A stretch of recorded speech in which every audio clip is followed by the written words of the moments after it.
하나님의 말씀은 사도행전 1장 1절부터 8절까지 말씀입니다. 공독을 하겠습니다. 데오빌로여, 내가 먼저 쓴 글에는 무릇 예수의 행하시며 가르치시기를 시작하신부터 그의 택하신 사도들에게 성령으로 명하시고 승천하신 날까지의 일을 기록하였노라. 해 받으신 후에 또한 저에게 확실한 많은 증거로 친히 사심을 나타내사 40일 동안 저에게 보이시며 하나님 나라의 일을 말씀하시니라. 사도와 같이 모이사 저에게 분부하여 가라사대 예루살렘을 떠나지 말고 내게 들은 바 아버지의 약속하신 것을 기다리라. 요한은 물로 세례를 베풀었으나 너희는 몇 날이 못되어 성령으로 세례를 받으리라 하셨느니라. 저희가 모였을 때 예수께 묻자와 가로되 주께서 이스라엘 나라를 회복하시니 이때니까 하니 가라사대 때와 기한은 아버지께서 자기의 고난에 두셨으니 너희의 알 바 아니요 오직 성령이 너희에게 임하시면 너희가 권능을 받고 예루살렘과 온 유대와 사마리아와 땅끝까지 이르러 내 증인이 되리라 하시니라. 아멘. 기도하겠습니다. 하나님 아버지, 무더위 속에도 또한 시작된 장마철 속에도 믿는 하나님의 사람들을 주께서 눈동자같이 보호하여 주셔서 건강하고 평안 가운데 살게 하실 뿐만 아니라 주께서 맡겨주신 사명을 잘 감당할 수 있도록 날마다 성령의 충만하심을 허락하여 주시기를 소망합니다.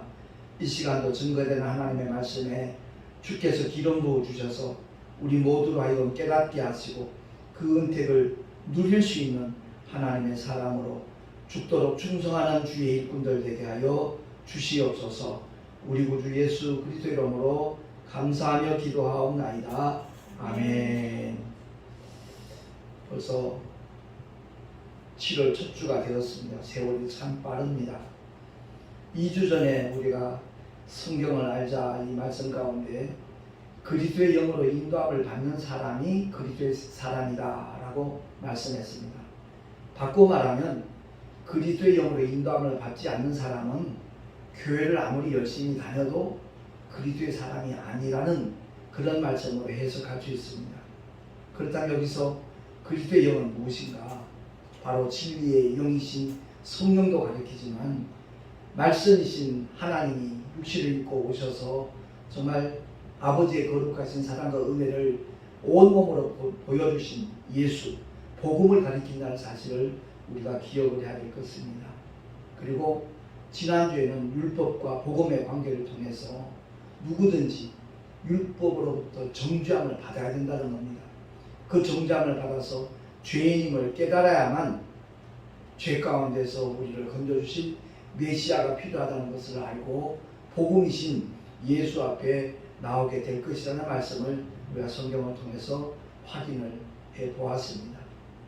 자, 그렇다면 누구든지 복음을 받아들이면 하나님의 자녀가 될 수 있다고 했으니까 그 하나님의 자녀가 되는 성령을 받게 된다는 주님의 약속도 우리가 명심을 해야 될 것입니다. 오늘 본문의 말씀을 통해서 주님이 부활하신 후 40일 동안 제자들에게 여러 가지 증거를 보여주시면서 하나님의 일을 말씀하신 다음에 마지막 그들에게 명령을 하시잖아요. 그 다름이 아니라 예루살렘 떠나지 마라. 내게 들은 바 아버지의 약속하신 것을 기다리라. 그 약속하신 것이 바로 성령 하나님을 가리키는 거잖아요. 요한은 물로 세례를 베풀었지만 너희는 몇 날이 못 돼요. 불과 열흘만 지나면 그 마가다락방에 모여있던 주님의 제자들에게 성령이 임하실 것을 주님은 다시 한번 약속을 하셨습니다. 자, 여기서 우리가 기억해야 될 것은 오늘날 성령 받기가 굉장히 힘든 것을 아는 사람들이 참 많이 있습니다. 저도 한때는 그랬거든요.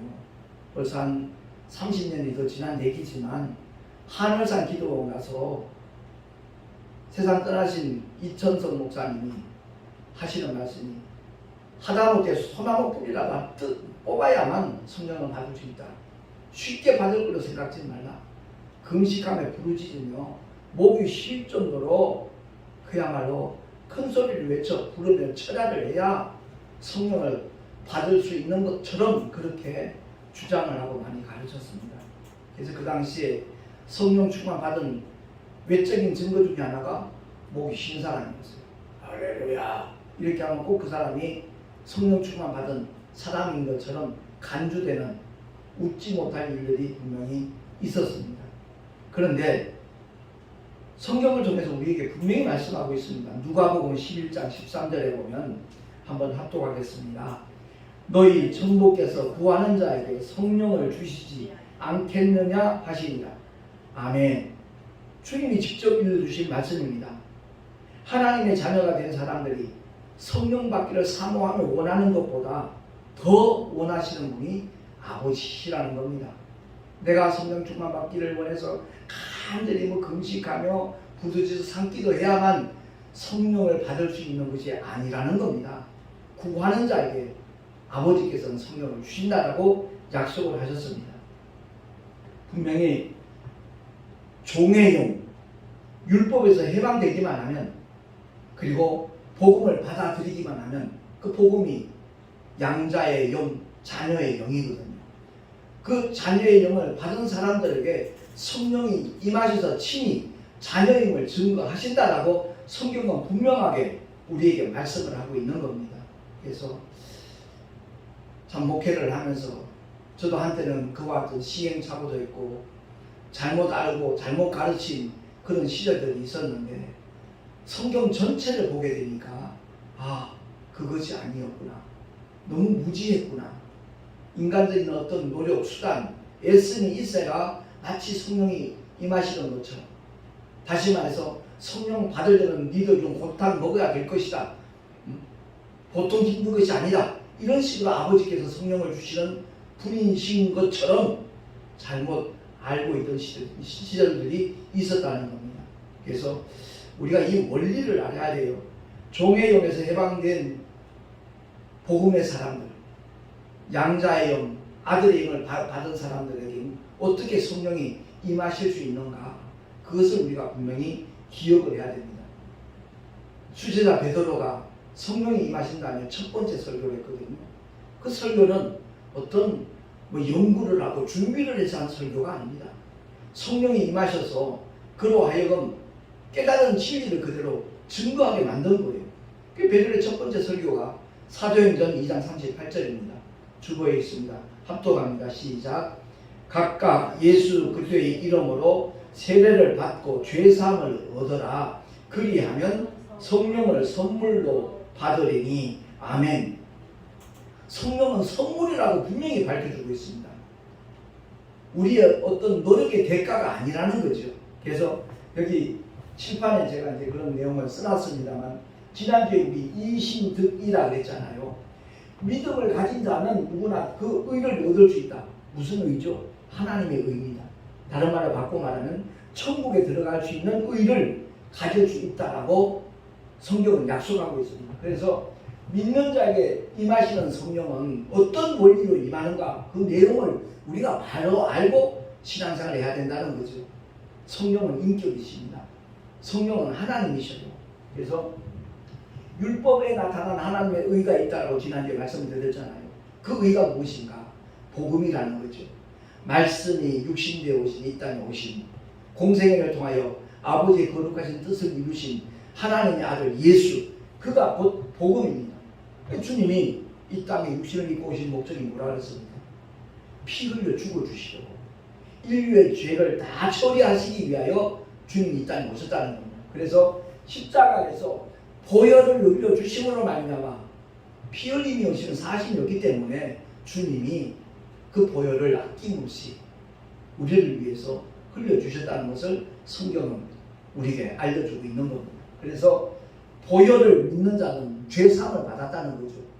주님이 흘리신 그 보혈이 인류의 모든 죄를 사했는데, 그 인류의 모든 죄 속에는 아담의 범죄를 위시하여 내 죄까지도 포함이 됐다는 사실을, 우리를 위하여 행하신 하나님의 그 큰 일을 인정하고 받아들이고 믿는 것을 가리키는 겁니다. 그래서 믿음으로 말미암아 의를 얻는다는 것은 그 믿는 순간에 거룩한 무리가 된다는 거죠. 우리가 거룩해진 적 없어요. 경건의 모양을 우리가 스스로 취한 적 없어요. 근데 우리를 대신해서 십자가에서 피 흘려 죽어주신 예수, 아버지의 뜻이 아버지의 독생자인 예수 그리스도의 그 이름을 믿고 영접하는 그 순간에 죄사함을 받아서 하나님의 자녀, 하나님의 가족이 된다 하는 것을 성경은 선포하고 있는 겁니다. 그래서 구약에 다윗이 그런 기도를 했잖아요. 그가 범죄하고 난 다음에 시편 51편 11절입니다. 시작. 나를 주 앞에서 쫓아내지 마시며 주의 성신을 내게서 거두지 마소서. 이렇게 그는 외쳤습니다. 그가 범죄하고 난 다음에 성령 하나님의 감동이 사라질까봐 그게 너무 무서워서 그런 기도를 드렸다는 거죠. 왜 그런가? 그는 율법 아래 있던 사람이기 때문에 아직 하나님의 독생자가 있다는 곳에서 인류의 죄를 처리하신 적이 없었습니다. 그 이전의 사건이니까. 그래서 우리 인간은 영혼, 육으로 구성되어 있는데 아담의 범죄로 말미암아 우리의 영이 죄를 가진 상태에서 이 세상에 태어났다는 겁니다. 그래서 성령은 하나님이신데 그 거룩하신 하나님이 죄 있는 곳에는 임하시지 않습니다. 그래서 요한복음 7장에 보면 주님이 흑명절 앞에서 하신 말씀이 있거든요. 우리 한번 찾아서 같이 합독을 하겠습니다. 37절부터 39절까지 말씀입니다. 요한복음 7장 37절에서 39절까지 천천히 읽습니다. 시작. 명절 끝날 곧 큰 날에 예수께서 서서 외쳐 가라사대 누구든지 목마르거든 내게로 와서 마시라. 나를 믿는 자는 성경의 이름과 같이 그 배에서 생수의 강이 흘러나리라 하시니 이는 그를 믿는 자의 받을 성령을 가리켜 말씀하신 것이라. 예수께서 아직 영광을 받지 못하신 고로 성령이 아직 저에게 계시지 아니하시더라. 아멘. 그 구약에 나타난 성령의 역사는 뭐냐? 몸 밖에서의 감동이라는 거죠. 우리 영의 죄의 문제가 해결되지 않았기 때문에 어느 누구에게도 성령이 임하신 적이 없다라고 성경은 말씀합니다. 좀 전에 함께 읽었지만 아직 영광을 받지 못하시고 다시 말해서 죽으셨다가 부활하지 않은 상태이기 때문에 그 이전이기 때문에 어느 누구에게도 성령이 계시지 않다라고 성경은 말씀을 하고 있습니다. 그래서 다윗에게 나타난 성령의 역사는 몸 밖에서의 감동이에요. 근데 주님이 피 흘려 죽으심으로 말미암아 이 죄가 깨끗하게 사라진 거예요. 주님의 하신 일을 인정하고 받아들이는 모든 자에게 성령 하나님이 임하실 수 있는 조건이 갖춰진 거예요. 인간의 노력과 전혀 무관해요. 우리의 행위와 상관없어요. 하나님께서 우리를 위하여 행하신 그 엄청난 은혜의 사건을 2000년 전 역사 속에서 일어난 그 사건을 우리가 인정을 하고 마음으로 받아들여 입으로 시인하기만 하면 그 사람이 곧 성령을 모실 수 있는 조건이 갖춰지기 때문에 베드로가 그렇게 외치는 겁니다. 성령을 선물로 받으리. 어떻게 하면 각각 회개 안 하는 거예요. 예수 그리스도의 이름을 믿고 죄사함을 받으라는 겁니다. 바로 그 죄 때문에 성령이 임하신 적이 없기 때문에 죄의 문제가 이미 2000년 전 갈보리 언덕, 이게 골고다 언덕이라고 했잖아요. 이 골고다를 번역하면 해골의 곳이에요. 사망을 의미하는 거예요. 이 사망의 언덕에서 주님이 대신 죽어주심으로 말미암아 둘째 사망의 해를 받지 아니하도록 주님이 다 죄의 문제를 처리하셨다는 겁니다. 그래서 예수 이름을 믿으면서도 그 보혈을 믿노라 하면서도 아직까지 자기의 성령이 임했는지 안 임했는지 그것조차 모르는 사람이 많이 있습니다. 그 말은 달리 이렇게 표현을 한다면 내가 장가를 갔는지 안 갔는지 모르겠다. 그거와 똑같아요. 성령을 받았는지 못 받았는지 모르겠다는 얘기는 내가 시집을 갔는지 시집을 아직 못 갔는지 그걸 모르겠다 말하는 것과 조금도 다를 바가 없어요. 그러니까 하나님의 말씀하신 약속을 내가 인정하고 받아들이기만 하면, 그리고 아버지께 그 보혜사 성령 하나님을 구하기만 하면 우리 주님은 성령을 선물로 주시는 줄로 믿습니다. 이걸 자꾸만 감각적으로 믿으려고 하니까 그게 큰 문제라는 거예요. 제가 그저께 택시에서 만난 집사님이 있어요. 여자 집사님인데 내가 전도를 하니까 목사님 참 귀한 사역 하시네요. 그러는 거예요. 자기가 어릴 때부터 신앙생활 열심히 했고 금날교회 다녔대요. 김홍동 목사님이 시무하셨던. 거기서 은혜를 받다가 이사를 와서 이 인천에서 MBC에서 보도했던 큰 문제가 있던 그 교회에 등록을 해가지고 열심히 다녔다는 거예요. 근데 그 사건을 보고 실망도 됐지만 자기 몸이 자꾸만 아파가지고 방언도 받고 그랬는데도 교회를 떠나다는 거죠. 그리고 절에 다닌대요. 절에 가니까 마음이 편하고 몸이 또 괜찮아졌다는 거예요. 그 말을 하기에 제가 긴 시간이라 자세히 설명할 수는 없었지만 집사님 마귀한테 속은 거예요. 우리가 분명히 알아야 돼요. 내가 복음을 전했던 박수무당 역시도 교회를 다니다가 신내림을 받고 난 다음에 30년 동안 작두를 타면서 구슬하고 다니던 그 사람에게도 그 얘기를 전한 겁니다. 살다가 죽으면 그만이 아니다. 그 이후에 천국과 지옥이 실존한다. 그것 때문에 내가 택시를 하면서까지 복음을 전하고 있다 라고 전했는데, 그 사람 내일 때는 한 가지 부탁이 있었는데 처음에 저 주려고 했던 그 말씀 소책단지 그거 저도 한 번만 주세요 해갖고 받아갖고 내렸거든요.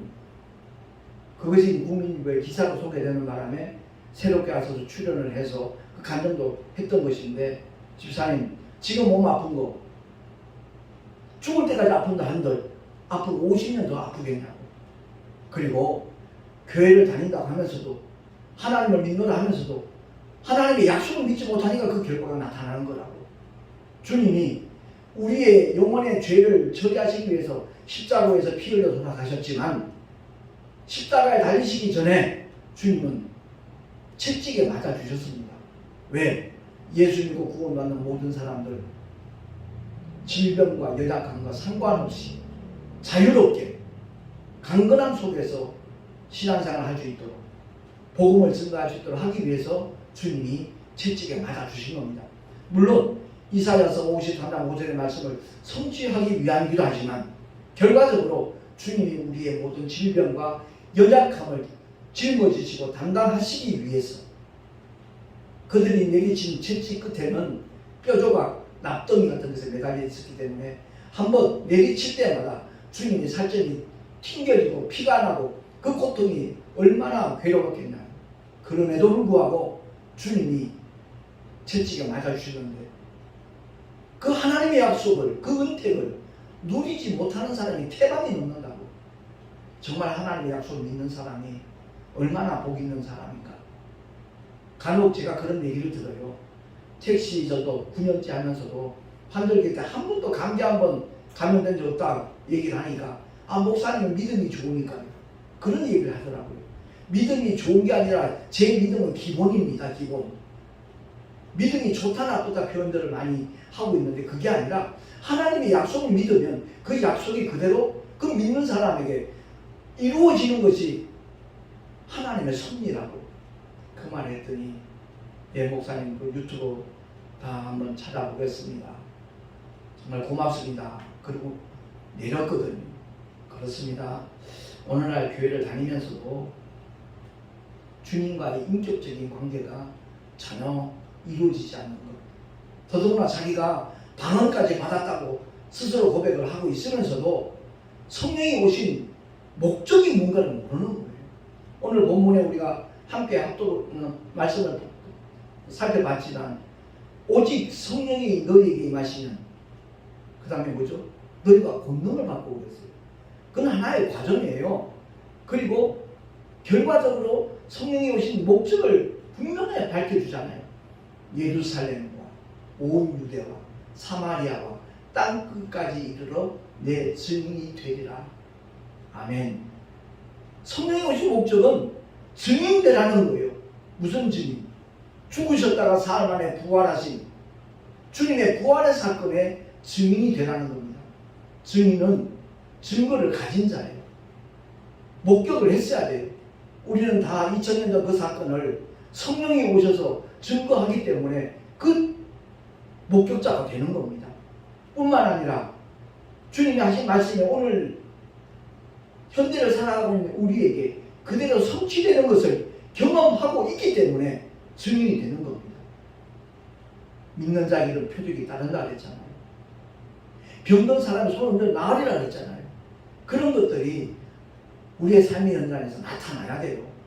자기 자녀가 아프면 믿는 부모님이 그 자녀의 머리 위에 손을 얹고 기도해야 돼요. 언제까지? 나을 때까지. 병원에 언제까지 다녀요? 나을 때까지 다니잖아요. 약국에 언제까지 가요? 자기 감기 몸살 나을 때까지 가잖아요. 근데 왜 기도하는 것은 조금 하다가 하나님께서 내 기도 안 들으시나? 나는 아직 믿음이 없나? 그런 식으로 원수 마귀가 좋아하는 얘기만 자기 입으로 내뱉으면서 하나님의 영광을 가리는 그런 어리석은 자들이 얼마나 많은지 몰라요. 신앙은 생활이에요. 따로 국밥 되면 안 된다는 말씀을 드렸잖아요. 그렇습니다. 우리의 신앙이 삶과 일치되어질 때, 제가 배꼽 사단에서 군복무할 때 그 당시 사병들 가운데 17명이 목사가 됐다고 제가 말씀드린 적 있잖아요. 그건 다름 아니에요. 소천하신 분 이승수 목사님이 그 삶을 모범으로 그대로 보여주셨기 때문에, 그래서 감동을 받아서 그 목사님도 신학해라, 목사되라 말씀하신 적 한 번도 없어요. 그렇습니다. 우리의 삶의 현장에서 증거가 나타날 때 주변에 있는 사람들이 그걸 본다고요. 관심 있게 봐요. 그래서 우리 삶 자체가 변화되어질 때 그 삶이 바로 주님의 삶이 된다는 것을 기억을 하고, 성령을 보내신 목적을 다들 착각을 하고 잊어버리고 있어요. 어떤 은사 받는 것이 목적이 아니에요. 은사는 증인으로서 삶을 살 수 있는데 필요한 하나의 도구예요. 수단이에요. 무기예요. 그리할 때 성령 하나님께서 정말 더 강하게 역사하시고, 그를 통해서 하나님의 살아계심을 또한 함께 하심을, 그리고 인도하시고 역사하심을 주님이 보여주신다는 것이죠. 그렇습니다. 성경을 알자 7번째 시간인데, 정말 성령 시대에 살아가고 있으면서 이미 2000년 전에 마가다락방에 임하신 성령 하나님 오늘도 여전히 동일하게 일하고 계시건만, 성령의 역사하심과 인도하심과 전혀 무관하게 자기 열심으로 교회만 뻔질나게 왔다 갔다 하는 사람이 얼마나 많으냐고요. 너무 안타까워요. 그렇습니다. 오늘 말씀을 정말 통해서 진리의 말씀대로 사는 성도들에게는 언제나 성령 하나님께서 자신을 나타내시기를 기뻐하셔요. 질병은 떠나가고 귀신은 쫓겨나고 마음속에 불안과 초조와 두려움은 말끔히 사라지고 하늘의 소망과 기쁨으로 늘 가득 채워주시는 분이 성령 하나님이셔요.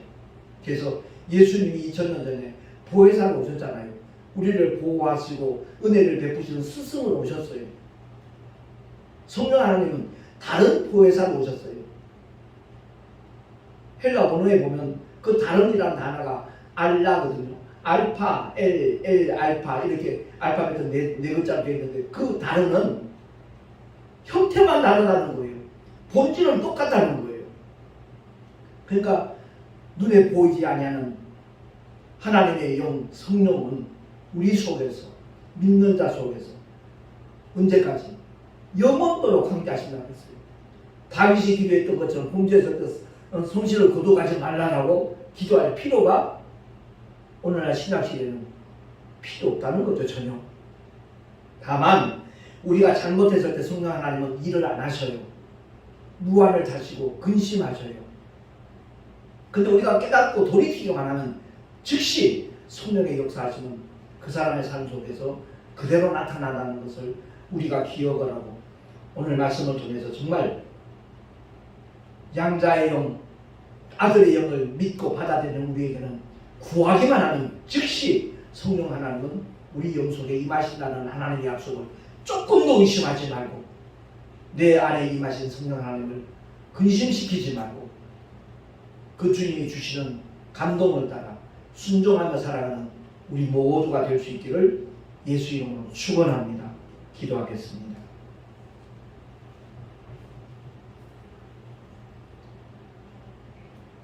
요한복음 14장 16절 17절에 주님이 일러주셨습니다.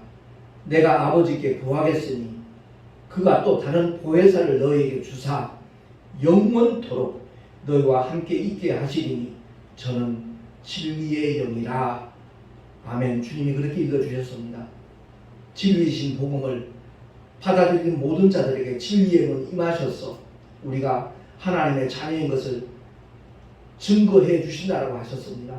거룩하신 하나님 아버지, 아무것도 염려하지 말고 조금도 의심하지 말고 하나님의 신실하신 말씀은 오늘날도 그대로 이루어지고 있다는 사실을 확실히 믿는 믿음을 가지고 우리 모두가 주님의 기쁘신 뜻대로 순종하며 나아가는, 그리고 부활의 목격자로서 증인으로서 죽도록 충성하는 하나님의 사람들이 다 되게 하여 주시옵소서. 우리 구주 예수 그리스도의 이름으로 감사하며 기도하옵나이다.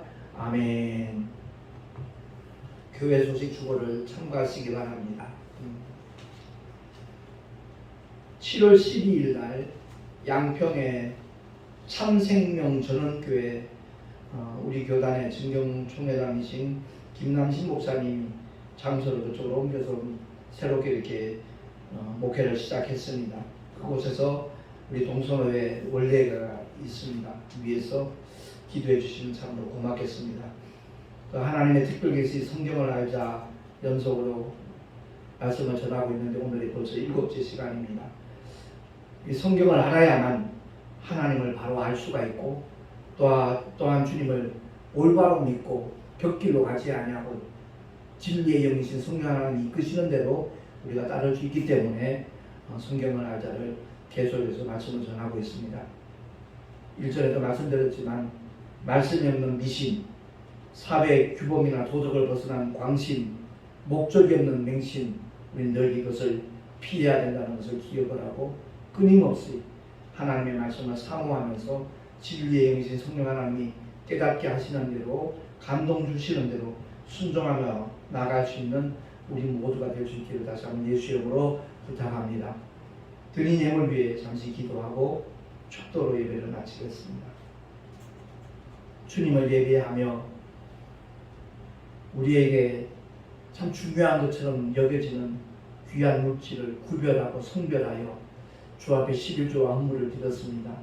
주님 기쁘시게 받아주시고 주의 영광을 위하여 아버지의 거룩한 뜻이 이루어지는 일에 요긴하게 아름답게 쓰여지게 하여 주시옵소서. 드린 손길들마다 복되게 하시고 그 삶을 통하여 하나님의 영광이 나타나게 하여 주시옵소서.